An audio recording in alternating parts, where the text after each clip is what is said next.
Welcome. Welcome to ET Careers GenNext, where we decode the questions of careers of today and tomorrow. And today, we're going to talk about education, a sector which has seen a lot of change, EdTech as we know it, and how we look at how this kind of involves different ways of teaching, of learning, especially in the K-12 space and in the higher education space.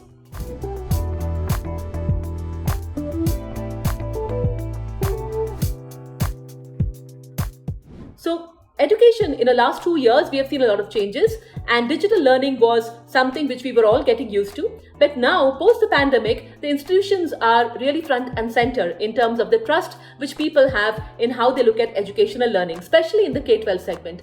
And how does therefore hybrid learning and online learning readjust itself to this emerging normal is something people are figuring out. Well, we talked to two leaders who are looking at different spectrums of this challenge and this problem and how it's shaping the trends of the future. So first, we speak to the CEO and co-founder of LEAD, a company which is working in the K-12 B2B EdTech space. Now, what's that, if you ask? Well, if you think about it, and we know about companies that are providing learning solutions for students directly, what we call B2C K-12 EdTech. But just imagine the students are staying a lot of the time in the school. That's where a bulk of their time goes. And LEAD, I think they are working on this hypothesis that what if the learning outcomes during that time itself could be improved further. So what is the kind of learning outcome which can be improved by schools? What kind of support and help do they need? And how are they really driving that? We will learn and we will understand from the discussion with Sumit. See, our fundamental thesis is that a child spends 6 to 7 hours in schools in a day. So if you're able to use those hours productively, then the child actually doesn't need to go for tuitions because they would have learned what they need to learn in a school. So that's why we are focusing on improving the learning outcomes of a school. So we go to a school, partner with them, and we promise them that if their learning outcomes are, let's say today at an average of 54% mastery, we'll be able to raise it to, let's say, a 72% mastery by the end of the year.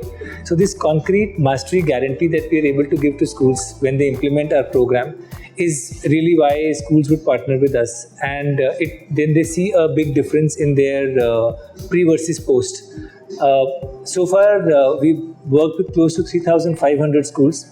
And consistently across schools, wherever we have partnered, we've been able to deliver these learning outcomes consistently. See, for us in a school, for learning to happen, they need curriculum, they need the right teaching learning material, teachers need the right lesson plan and courseware, and in the classroom, they need the right education infrastructure.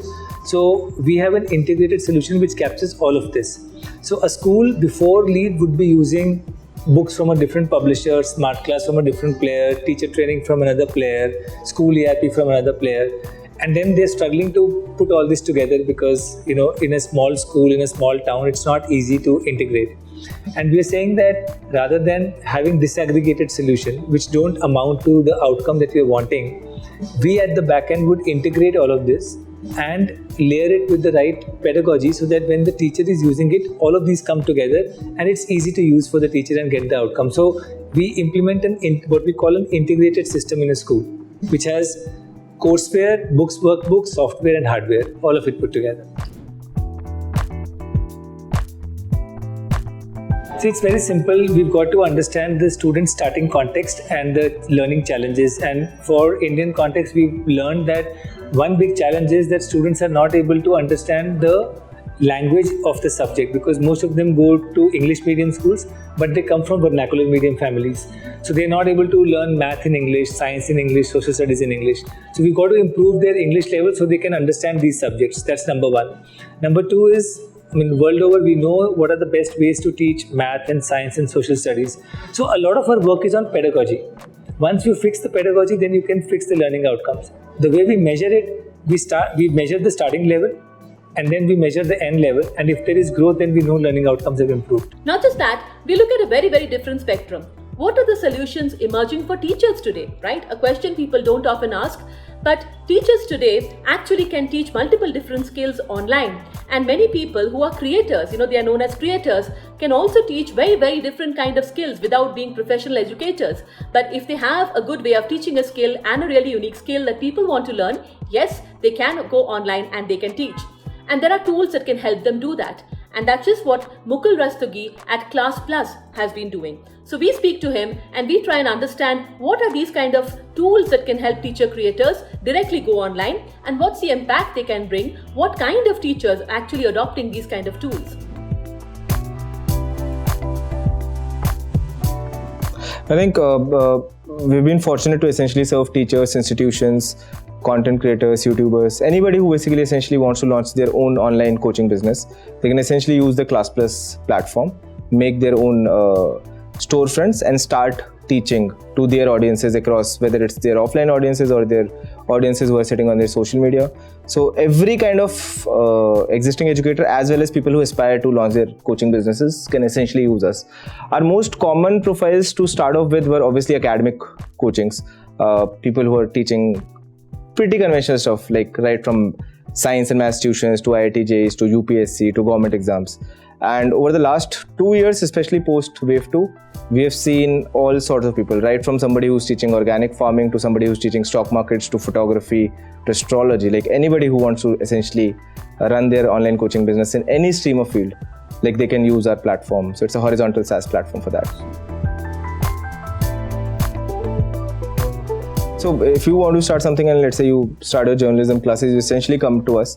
We'll give you your own tech platform on web and mobile, your own online storefront, and you can essentially use that to build your online identity. You can digitize your content, you can put up video lessons, you can take live classes, you can share study material, whatever it is, and you can digitize your content and give your students a new age learning experience, whether it's offline plus online, which is hybrid, or just purely online.